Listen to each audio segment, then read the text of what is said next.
주님을 아는 것이 우리의 힘입니다. 한 주간도 평안하셨습니까?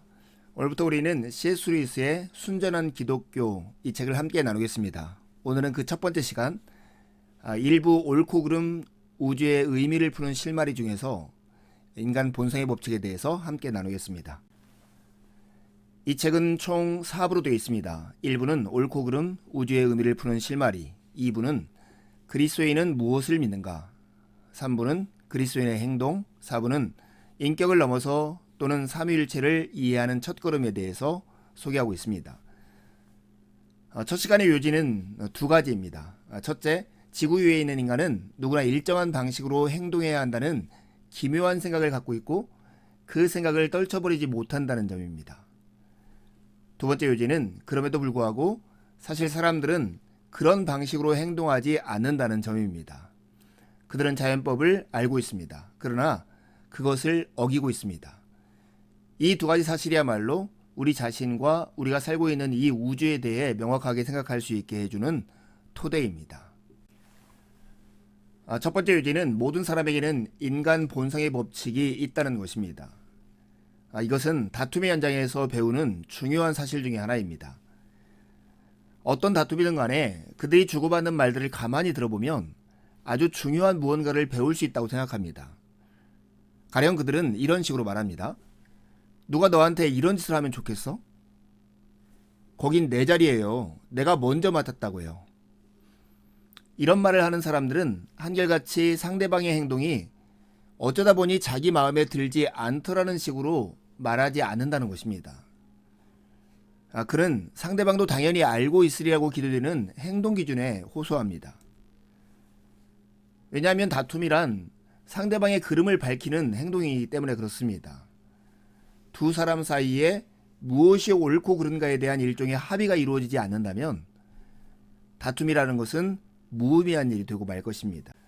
모든 사람에게 있는 이 자연법, 인간 본성의 법칙이라는 것, 그것의 특징은 인간 스스로가 따를 것인지 따르지 말 것인지를 선택할 수 있다는 데 있습니다. 사람들은 이러한 옳고 그름의 법칙 혹은 규칙을 자연법이라고 불렀습니다. 오늘날 우리가 자연법칙이라고 부르는 것은 보통 중력법칙이나 유전법칙, 화학법칙 등을 가리킵니다.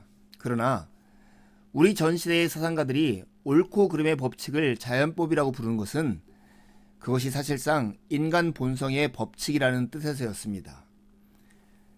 그런데 우리가 흔히 알고 있는 자연법칙과 이 인간 본성의 법칙, 즉 자연법 사이에는 다른 것이 하나 있습니다. 모든 물체가 중력 법칙의 지배를 받으며 모든 유기체가 생물학적 법칙의 지배를 받듯이 인간이라고 불리는 생물에게도 그들의 법칙이 있다는 것. 그러나 신체는 중력 법칙에 따를 것인지 말 것인지를 선택할 수는 없어도 인간은 인간 본성의 법칙에 따를 것인지 말 것인지를 선택할 수 있다는 점에서 큰 차이가 있습니다. 그런데 이 자연법, 인간 본성의 법칙이라는 것은 그리 견고한 개념이 못 된다라고 생각하는 사람들이 있습니다. 문명이나 시대에 따라서 도덕도 크게 다르다는 이유로 인간 누구나 알고 있는 자연법이라는 것은 그리 견고한 개념이 못 된다라고 말하는 사람들이 있다는 것이죠. 그러나 각 문명과 시대의 도덕 간의 차이가 있기는 하지만 그것은 전적인 차이라고 할 만한 것이 못 됩니다. 숫자 계산이 가끔 틀릴 수 있듯이 옳고 그름에 대한 판단도 가끔 틀릴 수 있습니다. 그러나 구구단이 취향이나 견해의 문제가 아닌 것처럼 옳고 그름도 단순한 취향이나 견해의 문제가 아닙니다. 이제 두 번째 요지를 살펴볼 차례입니다. 인간 본성의 법칙을 그대로 지키는 사람은 아무도 없다는 사실입니다. 우리가 자연법을 지키지 못할 때 누군가 그 사실을 지적하는 순간 엄청나게 많은 변명거리들을 줄줄이 늘어놓습니다. 그 변명거리들이 그럴듯하냐 아니냐는 문제가 되지 않습니다. 중요한 점은 그 변명거리들이야말로 싫든 좋든 우리가 자연법을 얼마나 깊이 믿고 있는지를 보여주는 또 하나의 증거가 된다는 것입니다. 만약 바른 행동이 존재한다는 사실을 믿지 않는다면 우리가 바르게 행동하지 못했다고 해서 그렇게나 변명거리를 찾느라 노심초사할 이유가 뭐가 있겠습니까? 사실은 우리가 바르다는 가치를 아주 깊이 믿고 있기 때문에 자신이 그 법칙을 어기고 있다는 사실을 받아들이지 못한 나머지 어떻게든지 책임을 전가하려고 애를 쓰는 것입니다. 처음 시작하는 이 관은 우리 자신과 우주에 대해 명확하게 생각할 수 있게 해주는 중요한 토대를 제공합니다. 요지는 두 가지입니다.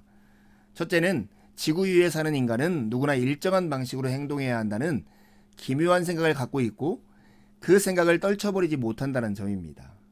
둘째는 그럼에도 불구하고 사실 사람들은 그런 방식으로 행동하지 않는다는 점입니다. 그들은 자연법을 알고 있습니다. 그러나 그것을 어기고 있습니다. 이 두 가지 사실이야말로 우리 자신과 우리가 살고 있는 이 우주에 대해 명확하게 생각할 수 있게 해주는 토대입니다. 이제 두 가지 질문을 하고 이 과를 마치려 합니다. 첫 번째 질문입니다. 이 과의 두 가지 요지, 곧 우리 자신과 우주에 대해 명확하게 생각할 수 있게 해주는 토대는 무엇입니까? 두 번째 질문입니다. 모든 인간에게는 인간 본성의 법칙이 있습니다. 그런데 이 자연법을 그대로 지키는 사람은 아무도 없습니다. 그 이유가 무엇이라고 생각하십니까? 남은 한 주도 주님의 은혜를 의지해 살고 복된 주일에 함께 만나 기쁨으로 우리 하나님을 예배하시죠. 감사합니다.